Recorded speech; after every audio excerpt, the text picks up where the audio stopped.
Yang basicnya dari tiketing, ya, apalagi udah pegang internasional, masuk ke maskapai itu seharusnya relatif lebih, ya, harusnya lebih gampang seharusnya ya. Apa nilai jual barang itu apa sih? Ada keunggulan nggak? Lu harus jeli. Misalnya lu mau jual barang nih, misalnya kayak sabun, apa sih keunggulan sabun ini sama yang lain? Lu harus pinter jualnya, apa yang lu bisa jual di situ? Ya jadi lu harus tahu kalau airline ini produknya keunggulannya ini, airline B ini, airline C ini, terus Airline people yang gue maksud, Helmi ini apa sih ya? Termasuk airline people tapi sebutan juga kalau orang Betawi bilang pantulen. tuh. Gue ada di airline domestik juga, tapi hanya berumur cuman setahun. Apa tuh? Di Adam lu deket nih sama bos Mi? Ya gue dibilang dekat sih enggak, yang penting komunikasi, iya, yang penting gue komunikasi aja. Semua ya, sama Pak Adam oke, komunikasi bagus, Pak Yundi. Pak Ciwaling dekat. Oh iya, termasuk itu pun, iya. Cuma Ciwaling sampai dia bilang Helmi itu sampai urusannya masalah duit. Maksudnya pinjam duit bukan maling, enggak.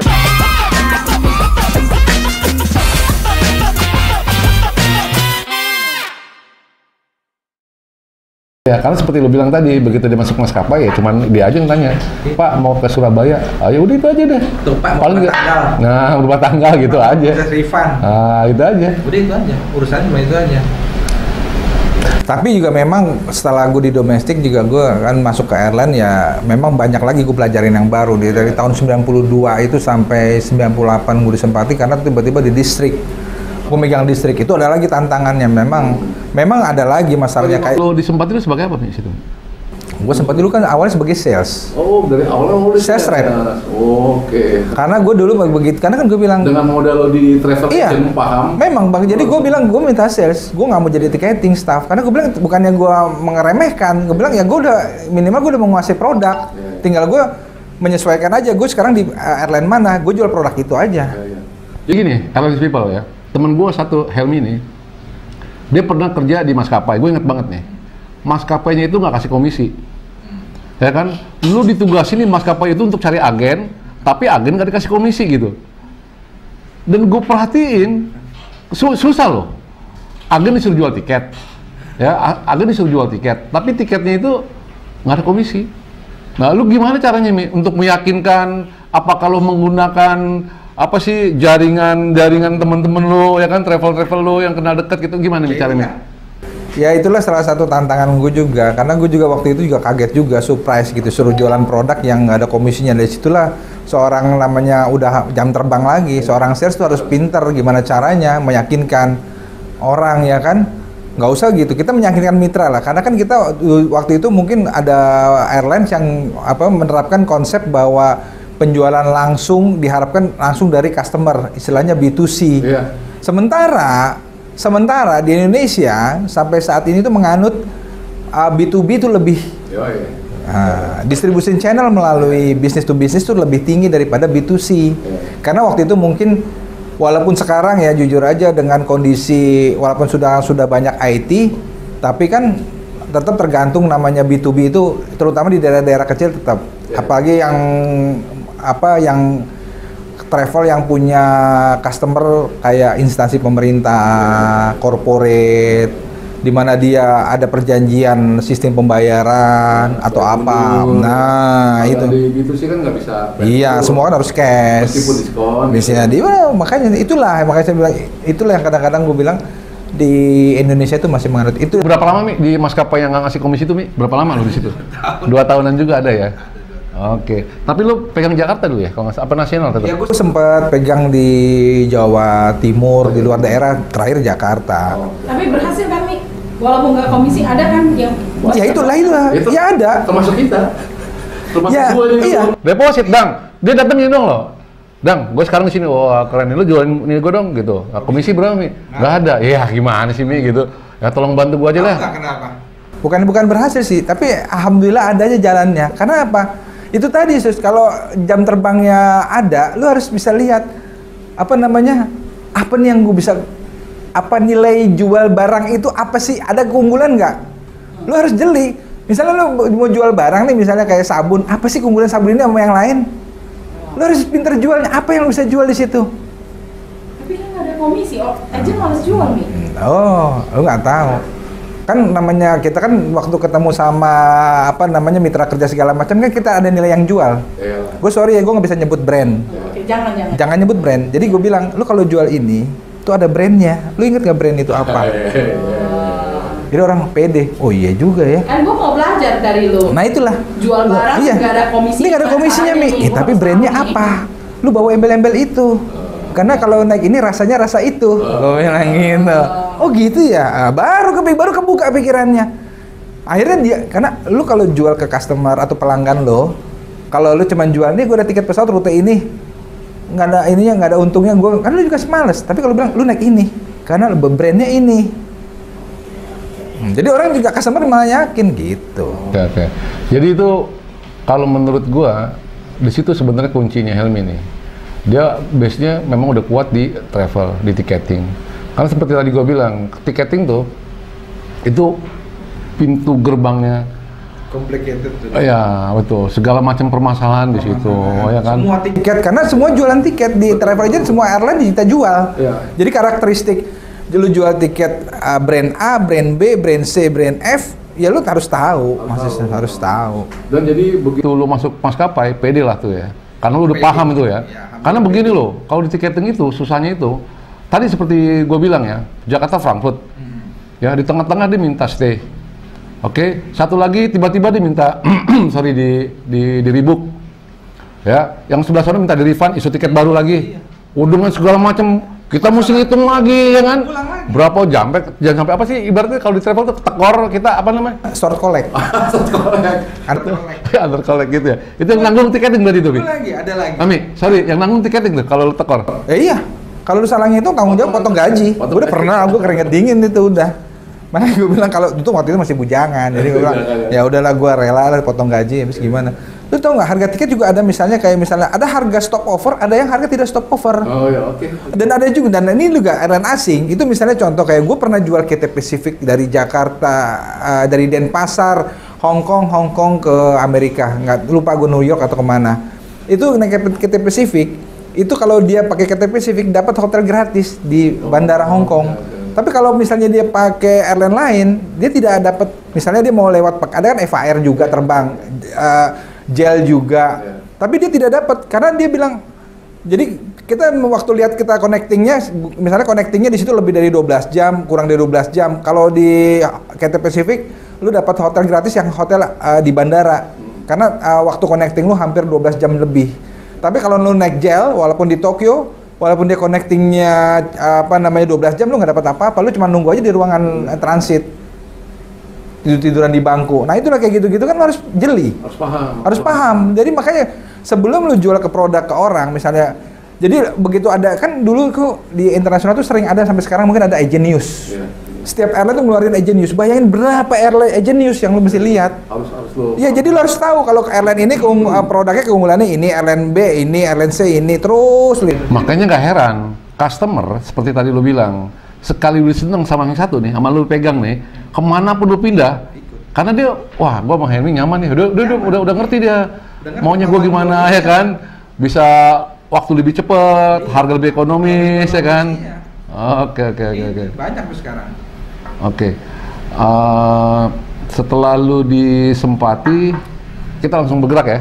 Ya. Jadi travel udah, maskapai masuk dari tahun 92 sampai 98. Itu kenapa ya, Mi? Tutup ya? Sempat itu bergerak. Itu kan resesi ya. Pas lagi ini tuh ya. Krismon ya. Krismon, oke. Bangkrut, tutup, terus Travel agent lagi oh, lu travel agent lagi. di Bali. Tapi di Bali. Oke. Dan di situ aku belajar lagi. Tour. Inbound. Oh, inbound. Iya, bayangin gue. Makanya gue nggak tahu ya ini salah satu mungkin jalan juga ya gue. Jadi semua kayaknya gue pernah ikut semua divisi. Jadi gue memang dunia mungkin jalur garis tangan gue hidup. Airline people yang gue maksud, Helmi ini apa sih ya? Termasuk airline people tapi sebutan juga kalau orang Betawi bilang pantulen. Ya kan? Karena semua gitu loh. Semua sisi lu pernah jalanin gitu. Oke, lu dari travel lagi lanjut ke mana tuh Mi habis itu, Mi? Gue nggak di Bali sampai tahun 2007 tahun gue di Bali. 2000 berapa? 2000 sebelum bom Bali itu 2002 gue pulang ke Jakarta. Gue udah ketebak nih, abis 2002 ke 2003 gue udah paham nih. Nah, kita satu alma mater tuh di situ, bener nggak? Setelah itu? Belum. Oh, belum lagi? Belum. Kemana tuh lo? Gue gue 2001, gue sampai 2001 kayak gue balik deh. 2001. Oke.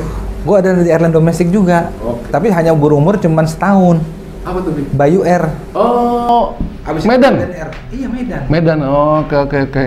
Makanya gue sama orang Medan udah familiar. Oh, iya. Dan gue tahu. Oke. Dan makanya begitu gue satu perahu, satu maskapai sama lo, Iya. dan kebetulan gue dikasih tanggung jawab untuk megang untuk meningkatkan revenue Jakarta Medan. Iya. Paham. Airnya Jakarta gue udah merem. Paham, udah. Kemana gue harus? Gua tahu, lu tujuan kemana gua tahu itu, ya. Inisialnya depannya travelnya T, ya kan, salah satunya kan, gitu. Terus H. Pokoknya daerah-daerah jembatan 3 situlah. RUT itu mah udah ketahuan ya. Raya utama gitu. Oke, sempat di Bayu juga ternyata ya. Dari situ ada siapa aja teman-teman kita ya? Yang kira-kira gue kenal ya. Si Pak Iwan di situ nggak? Bukan, enggak. Bayu itu ya setahu gue itu kan orangnya apa sih Bayu tuh?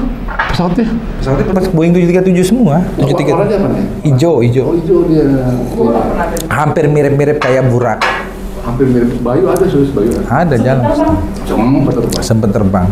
Terus Golden Air juga. Oh, Golden juga sempet juga loh. Gila. Kayak 6 bulan. Golden yang di mana Golden Air ya? Kantornya? Sebetulnya pecahannya Bayu. Jadi begitu waktu itu Bayu terbang itu mereka ada 2 investor, ada yang punya izinnya sama yang punya duitnya. Jadi mereka kongsi menjalankan Bayu Air, di tengah jalan putus, tidak cocok kerjasamanya, pecah atau cerai. Akhirnya bangun bikin Golden Air. Dan Golden Air jalan. Marketnya itu juga, cuman pindah kiri kanan doang. Gue buat bendera baru nih, lu jualan support ini. Om biasanya Medan juga. Biasanya Medan. Kenapa? Makanya gue pertama masuk airline lagi di tahun 2001-2002. Ini 2 airline ini kayaknya fokusnya di kontribusi revenue, nyari duitnya di sektor ini.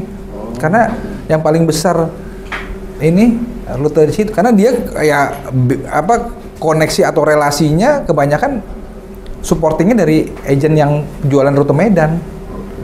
Makanya sama Medan kita hampir udah paham marketnya kayak apa. Karena udah dari dulu Medan itu marketnya sudah terkondisikan seperti itu. Nah, lu kenapa nggak coba ke itu? Oh, lu masih di situ ya? Enggak, Simanaparat lu di Simpati, lu kenapa nggak coba di AWR dulu? Di AWR kan banyak teman Simpati juga terus ada Pak Rudi ya, ya kan? Banyak lah situ lah gitu. 2000 berapa itu? 99. Itu gue masih di Bali. Oh, masih di Bali. Jadi gue nggak ada kontak, gue dengar, cuman kan tidak ada yang komunikasi ke gue. Cuman dengar, oh teman-teman di AWR. Oh, kita nggak ada teman, nggak ada yang kenal di AWR kok, nggak ada yang nawarin. Prosesnya Garuda tuh. Iya.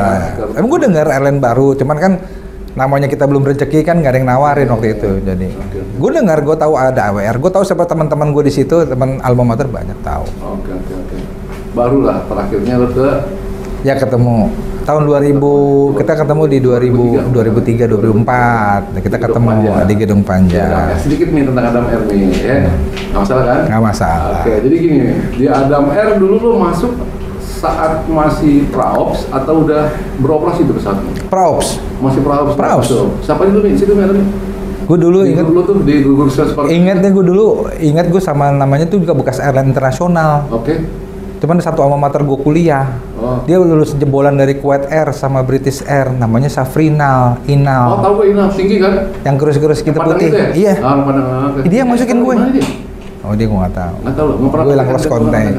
Iya, ketemu gue lagi bawa lamaran ke Adam Air, dia ada di situ. Dia udah posisi udah sales manager, sales marketing, ditunjuk sama Bu Sandra, sama Gunawan. Rupanya dia deket. Waktu dulu si keluarga besarnya Ibu Sandra itu berbisnis TKI. Oh, dia ngurusin ininya. Nah, dia salesnya. Makanya begitu Bu Sandra buat airline, ditariklah si Inal di situ. Kok ini kenapa jalan hidup gue terus gue tiba-tiba ada yang cerita, Adam Air, lu datang aja ngelamar ke sana. Gue datang ke sana. Begitu gue datang ke kantor sana, si Inal ngeliat gue, lu ngapain di sini? Gue ngelamar. Nggak perlu ngelamar, sini di interview gue. Lu menjadi sales kan, gue udah nggak perlu tahu, lu mana lamaran lu sini udah masuk, dikenalin, udah ketemu sama Gunawan, sama Adam.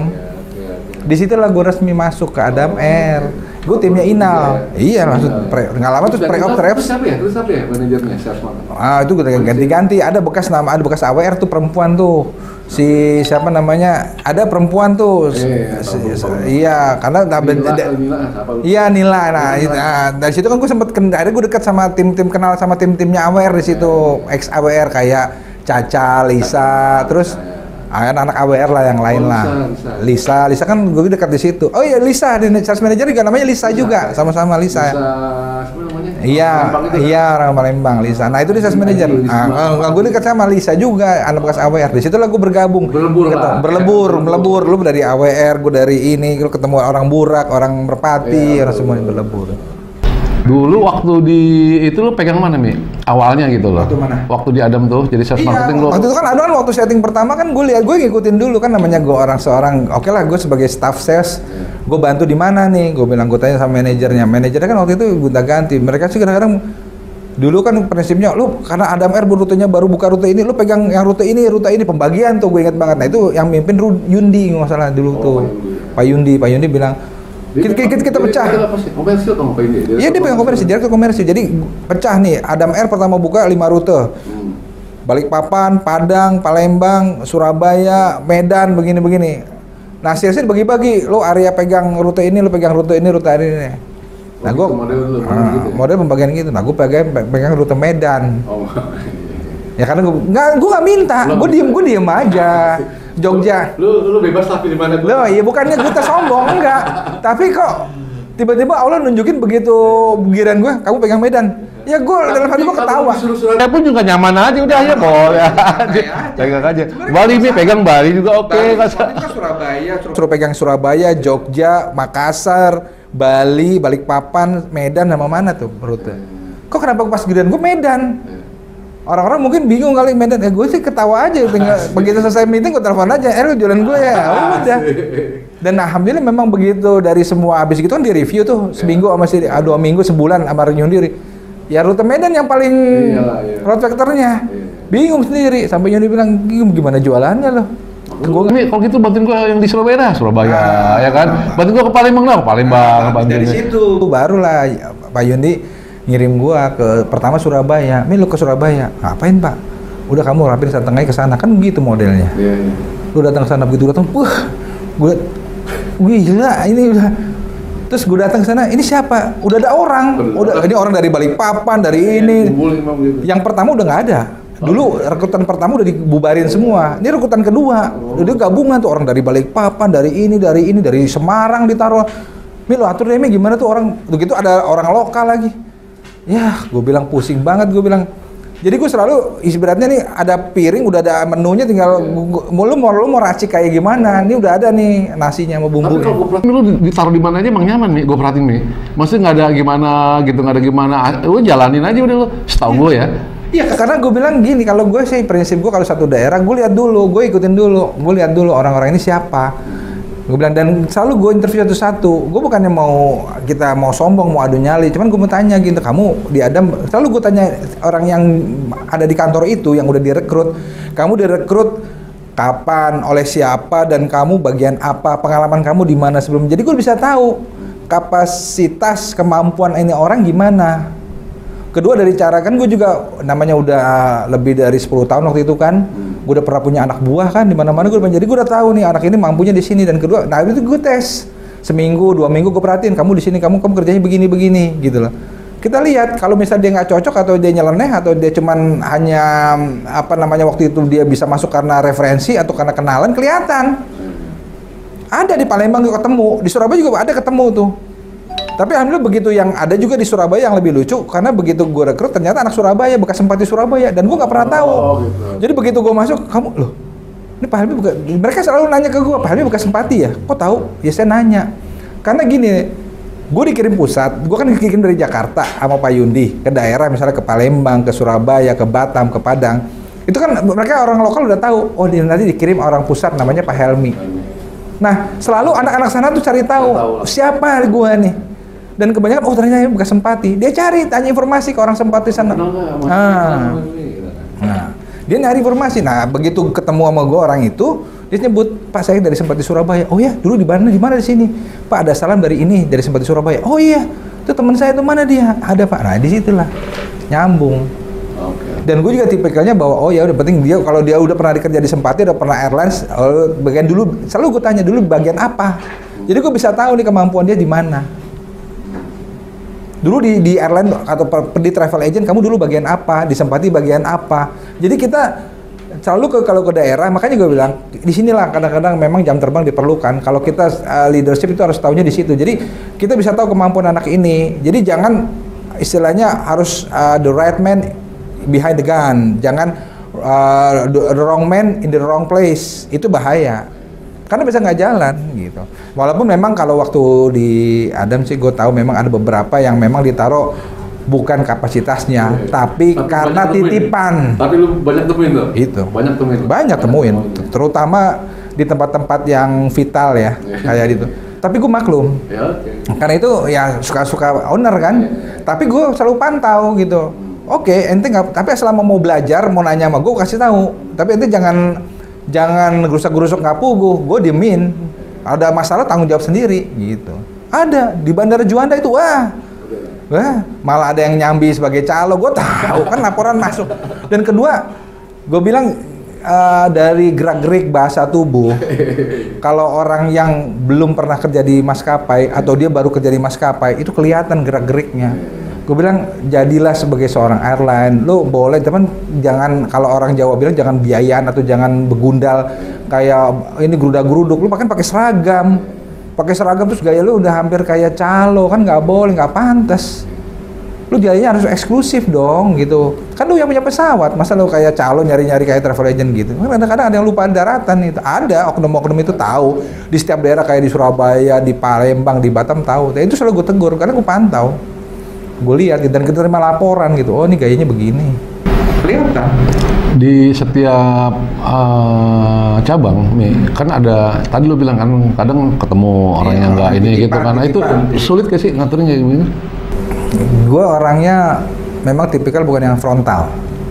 Gue orangnya tidak frontal. Kalau gue nggak suka atau namanya nggak setuju, gue selalu pelan dan gue selalu lihat gitu loh. Sejauh mana ini orang bisa nggak kerjasama. Kalau dia misalnya nggak bisa kerjasama, ya mohon maaf. Pertama gue kasih peringatan sekali, 2 kali dengan lisan, tapi kalau udah kira-kira begitu, gue baru lapor pusat. Pak, orang ini berbahaya, tidak boleh dan tidak pantas ada di sini. Kalau perlu tarik, pindahkan atau jangan ada di sini. Karena ini berbahaya. Berbahaya bukan buat perusahaan. Karena dia melakukan apa? Akhirnya kan tanya orang manajemen pusat atau direksi, kenapa dia begitu? Karena dia begini. Dia tidak kan yang rugi nama perusahaan bukan saya loh, Pak. Sebenarnya saya udah lapor, ini tempat tarik. Dikeluarkan atau ditarik, itu aja pesannya. Makanya selalu, ya alhamdulillah selalu ada mandatnya. Ya udah, kalau memang lu nggak suka, lu pecat aja. Oh gitu ya. Nah, iya sama kan, kita pernah begitu, lu juga begitu. Apalagi kan lu case-case, kalau lu kan biasa selalu menemukan case dulu baru lu urusan dengan yang berwajib. Kalau gue enggak, sebelum dia, karena kan waktu kita lama. Nah, kalau lu mencegah ya? Ya karena apa? Karena durasi gue di distrik itu tidak seminggu 2 minggu per hari, gue hitungannya bulanan. Jadi gue lihat gerakan orang ini. Jadi kalau orang ini udah mulai membahayakan, selalu gue lapor, Pak, ini lebih baik dikeluarkan sebelum dia berbuat kriminal yang lebih jauh. Paham banget nih. Bener, karena lu paham banget gitu loh. Lu itu emang udah bidang lo gitu. Gue inget ya waktu lu pertama tanya sama gue, Dang, gue mau pindah ke sini gimana ya? Gue bilang, udah Mi, itu memang passion lu di situ Mi. Ingat gak? Iya. Ya kan? Iya. Itu passion lu memang di situ. Gue bilang, lu udah udah menyatu dengan polusinya after itu, boleh dibilang gitu ya. Lu udah paham banget gitu. Melalui gerak-gerik lu bisa lihat nih orang kayaknya ada yang nggak beres gitu kan. Oke. Mi, di Adam lu deket nih sama bos Mi? Ya gue dibilang dekat sih enggak, yang penting komunikasi. Iya, yang penting gue komunikasi aja. Kalau gue sih komunikasi. Kalau gue yang penting semua sama bos tuh dekat tuh karena komunikasi aja. Sama saya Jimmy. Kalau di Adam nih, kita ngomong Adam ya. Semua ya. Sama Pak Adam oke, komunikasi bagus, Pak Yundi. Ya karena kan kadang-kadang gue kalau ketemu juga kan mereka selalu tanya. Bagaimana pendapat? Paham lah, model kayak lo begitu jelasin tuh, oke, gitu, gue paham kok gitu. Sama Ciwaling tuh. Oh iya, termasuk itu pun, iya. Cuma Ciwaling sampai dia bilang Helmi itu sampai urusannya masalah duit, maksudnya pinjam duit bukan maling, enggak. Ya kan kita kan masa kita udah bertahun-tahun kerja, masa angkanya nggak berubah terus. Kita ibaratnya sudah perang di medan tempur, ya minimal tiap 3 bulan atau ada bonus kayak apa kan gitu kan. Ya, tapi kan Ciwaling mau janjiin bonus dulu, kata gue kasih bonus lah gitu kan. Iya, bonusnya cuman kan janji-janji ya. Ya memang menjanjikan ada merahnya janji-janji juga. Tapi enjoy lah enak. Enjoy ya. Enjoy. Ya pokoknya di sini nggak gini loh. Semua perusahaan itu kan punya tipikal, atmosfer beda-beda. Jadi Justru kalau menurut gue tuh yang paling susah tuh adalah adaptasi loh. Oke, betul. Orang kalau nggak bisa adaptasi, gue bilang, gue jujur aja ya, gue udah pindah perusahaan tuh, ada perusahaan ada 7, kayaknya habis kita 7 sampai 6. Tapi bukannya gue kutu loncat loh, tapi memang mungkin jalan hidup dan keadaan sehingga gue harus pindah. Dan kedua, untuk bisa adaptasi di dalam satu iklim perusahaan penerbangan itu malah kan beda-beda, tipikal orangnya beda-beda. Kalau lu nggak bisa, lu akan terlempar, akan dikucilkan, terakhir terlempar. Itu yang kalau gue bilang pesannya itu doang. Kalau orang tidak bisa adaptasi atau dia merasa sok, kalau gue dulu bekas airline, tapi begitu dia masuk di bawah gaya yang lama, itu mungkin orang lain nggak akan terima.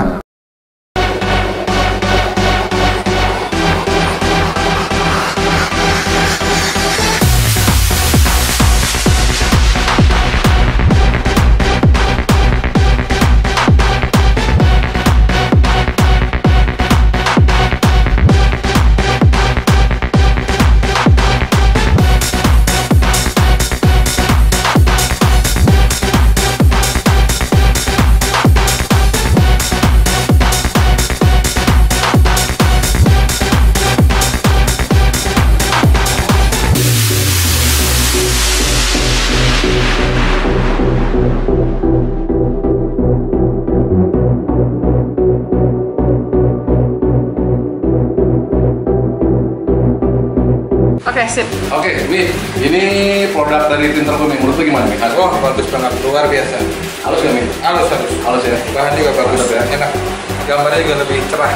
Cerah ya? Dan kedua nggak ada model begini. Oh, Enak. dan kita bisa custom. Iya, bisa custom. Oke. Printernya mana printernya? Lihatin dulu dong. Oke. Mantap, oke. Thank you.